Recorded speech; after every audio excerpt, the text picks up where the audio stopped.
बिस्मिल्लाहिर्रहमानिर्रहीम, अस्सलाम वालेकुम। मैं हुमारी अली और आप देख रहे हैं मेरा यूट्यूब चैनल। उम्मीद करती हूँ कि अपनी फैमिली के साथ खुश खुरम ज़िंदगी गुजारूंगे इंशाल्लाह ताला। ज़ाहिर जाफ़र का वकील वकालतनामे के बगैर ही उसकी वकालत कैसे कर सकता है? ज़ाहिर जाफ़र कमरे अदालत में अपने बाप ज़ाकिर जाफ़र से आखिर क्यों बातचीत नहीं कर रहा? इनकी स्ट्रेटजी क्या है? क्या प्लान्स इन्होंने बनाए हुए हैं कि अदालत के अंदर ये एक दूसरे को इस तरह से प्रिटेंड करते हैं कि अजनबी हैं, जानते तक नहीं। ज़ाहिर वकील ना करके अदालत को किस मुश्किल में डाल रहा है या ज़ाहिर को इसका क्या फ़ायदा हो सकता है, आज की वीडियो में हम इस पर बात करेंगे। वीडियो इंपॉर्टेंट है। तमाम वीडियोस जो नूर मुकद्दम कत्ल केस पे बनाई जाती हैं वो इंपॉर्टेंट वीडियोस है, क्योंकि दरिंदे काफ़ी ताकतवर हैं और वो कोशिश कर रहे हैं कि किसी न किसी तरह इस केस को दबाया जा सके और जो लोग इस केस पर आवाज़ बुलंद कर रहे हैं उनकी आवाज़ को भी बिठाया जा सके।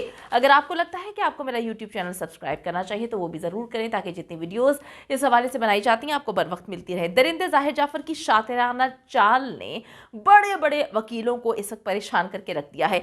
दरिंदा बहुत अच्छे से जानता है कि उसको कौन सी गेम कहाँ पर किस तरह से खेलनी है। उसको अच्छे से मालूम है कि ट्रायल कोर्ट में वकील ना करने से उसे कितना बड़ा फायदा होने वाला है।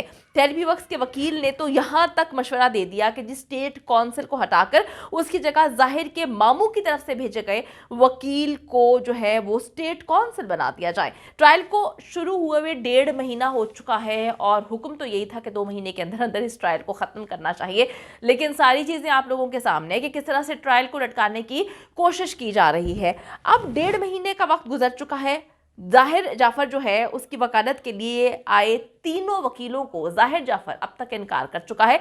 दरिंदे को बहुत अच्छे से मालूम है कि ट्रायल के दौरान वकील का ना होना उसे नेक्स्ट स्टेज पर किस हद तक और कितना फ़ायदा पहुंचा सकता है। वो अदालत के फैसले को चैलेंज करते हुए बड़ी ही आसानी के साथ जो है कह देगा कि मुझे तो मेरी दिफा के लिए, अपने दिफा के लिए वकील ही नहीं प्रोवाइड किया गया, मुझे तो कोई वकील दिया ही नहीं गया, मेरा तो कोई वकील था ही नहीं जो मेरे साथ जो है मेरे केस को लड़ सके, तो मेरे साथ फैसले में ज़्यादती की गई है। ये ही है इसकी अलग किस्म की स्ट्रैटेजी, अगली प्लानिंग जो ये मिलकर खेलने की कोशिश कर रहे हैं कि बज़ाहिर दुनिया को दिखाने के लिए एक वकील भेजा जा रहा है, लेकिन ज़ाहिर जाफ़र जो है वकालतनामे पर दस्तखत ही नहीं करता, वकील उसका केस ही नहीं लड़ सकता, वो हर वकील को इनकार कर देता है। तो आप खुद सोच सकते हैं कि ये क्या अगली ही नेक्स्ट लेवल की गेम्स खेली जा रही हैं। ज़ाहिर जाफ़र जो है वो पहले दिन से ही शातिराना चाले चल रहा है। जाफ़र और आदमजीज अगर हम बात करें तो हर पेशी पर दरिंदे ज़ाहिर जाफ़र के लिए एक नया वकील ला के सामने खड़ा कर देते हैं और दरिंदा ज़ाहिर जो है मुख्तलिफ बहाने बना बनाकर वकालतनामे पर दस्तखत ही नहीं करता, दस्तखत करने से इनकार कर देता। उससे सारे लोग समझाते रहते हैं कि तुझे वकील की ज़रूरत है, तुम्हें वकील की ज़रूरत है, तुम वकील क्यों नहीं करवा रहे, लेकिन वो किसी को जवाब नहीं देता, वो दस्तखत नहीं करता। कहता है कि जी वो क्राइटेरिया बता देता है कि जी मेरा वकील फ़लाँ किस्म का हो, उसके अंदर ये खसूसियत हो, उसमें ये खसूसियत हो। मुझे तो एक बात समझ नहीं आ रही कि वो कोई इतना बड़ा शख्स है या उसने कोई इतना अच्छा काम किया है जो उसको उसकी मर्ज़ी के मुताबिक वकील दिया जाए। एक कत्ल का मुल्ज़िम है जिस पर सारी चीज़ें साबित हो चुकी हैं, लेकिन फिर भी ड्रामेबाजियाँ, मैंने आपको बता दिया कि ड्रामेबाजियाँ सिर्फ इस वजह से की जा रही है कि आगे चल के कहे कि जी मेरे साथ ज्यादती हुई है, मेरा तो कोई वकील ही नहीं था, तो ये फैसला मैं नहीं मान सकता। अच्छा जी, आखिरी पेशी पे अगर हम बात करें तो हद ही हो गई। दरिंदे ने नए वकील जिसका नाम जुल्कुरनैन सिकंदर है उसको अपना वकील मानने से ही साफ इनकार कर दिया, लेकिन इसके बावजूद जो अजीब सी बात है कि जुल्कुरनैन ने इस्तगासा की गवाह से जिरा की, जब सिग्नेचर ही नहीं किए, वकालतनामा ही जमा नहीं करवाया गया, वो मानता ही नहीं है इसका वकील है कि ये मेरा वकील है, साफ इनकार कर देता है। और फिर किस तरह से जुल्कुरनैन जो है वो इस्तगासा की गवाह से जिरा कर सकता है? आप अंदाज़ा लगाएं कि जी एक वकील जिसके क्लाइंट ने उसे अपना वकील मानने से साफ इनकार कर दिया और वकालतनामे पर दस्तखत भी नहीं किए गए, वो किस हैसियत से, किस तरह से जो है गवाह से जिरा कर सकता है? जिस वक्त गवाहों से बयानात लिए जा रहे हों या उन पर जिरा की जा रही है तो दरिंदा जो है मुसलसल, अगर हम उसको नोटिस करें, अगर उसकी हरकतों को देखा जाए तो वो बीच में फप्पे कुटनियों की तरह जो है मुसलसल टोकता रहता है।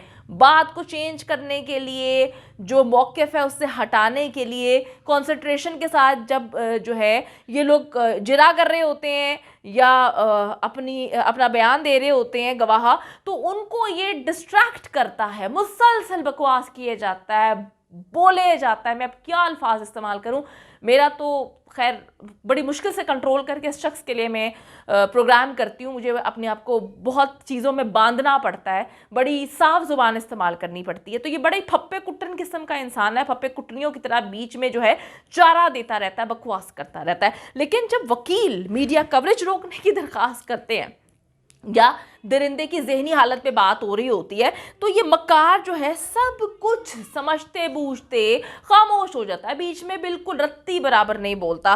कातिल की इसी ड्रामेबाजी से तंग आकर अदालत से इसे बार बार जो है वो बाहर भी निकाल दिया गया, लेकिन अभी तक इस पे तौहीन अदालत नहीं लगाई गई।